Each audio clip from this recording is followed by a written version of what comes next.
Hello there once again and welcome to the brief on Newsfirst, Sri Lanka's #1 news provider. I'm Madhushka Balasurya. Let's quickly take a look at today's trending stories. First up, the UN Secretary General has called on the Sri Lankan government to constructively engage and cooperate with the Office for the High Commissioner for Human Rights to implement the resolution on Sri Lanka that was adopted in Geneva last week. Ban Ki-moon's deputy spokesperson Farhan Haq made this statement. The Secretary General calls on the government of Sri Lanka to constructively engage and cooperate with the Office of the High Commissioner on the implementation of the resolution adopted last week by the Human Rights Council. He recalls the commitments made to him on accountability by the President of Sri Lanka in their joint statement of 2009.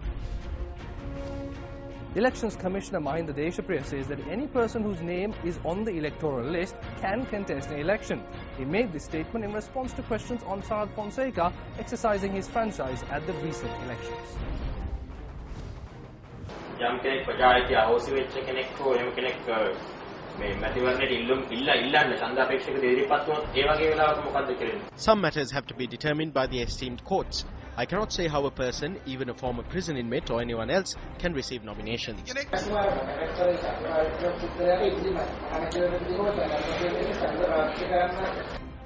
Anyone whose name is on the electoral list can vote. The Sri Lankan Army confirms that the demining process in the residential areas in the north of the country has been completed. Out of 2,064 square kilometers that were mined, only 82 square kilometers are yet to be cleared. We can proudly say that we have partially completed demining activities in the land area required for displaced persons. Furthermore, we have almost completed demining farmlands so the public can engage in their daily activity.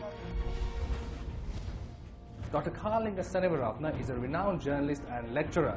And delivering a lecture in Colombo recently, he said that if Sri Lanka plays their cards smartly in the coming years, they could play an important role in bringing Asian unity.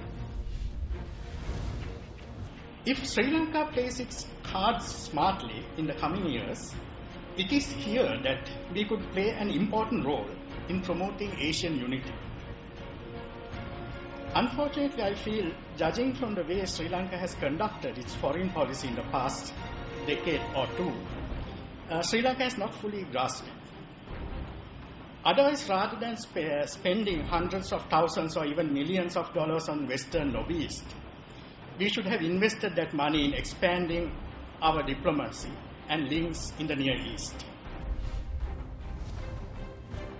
In yet another tragedy, 3 northern regions in Chile hit by an 8.2 magnitude earthquake have been declared as disaster areas. 6 people are believed to have died and thousands, tens of thousands have been evacuated. The quake struck at around 10:46 p.m. local time about 86 kilometers northwest of the mining area of Iquique. Waves of up to 2.1 meters have hit some areas and there have been power cuts, fires and landslides.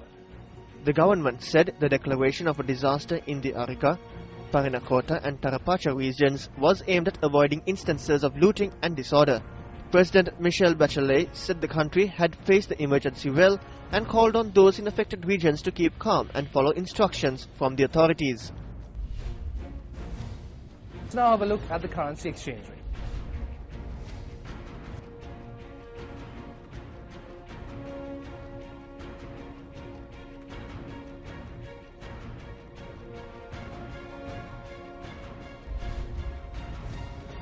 And that's it from us here with yet another edition of The Brief. I'm Madhushka Balasurya.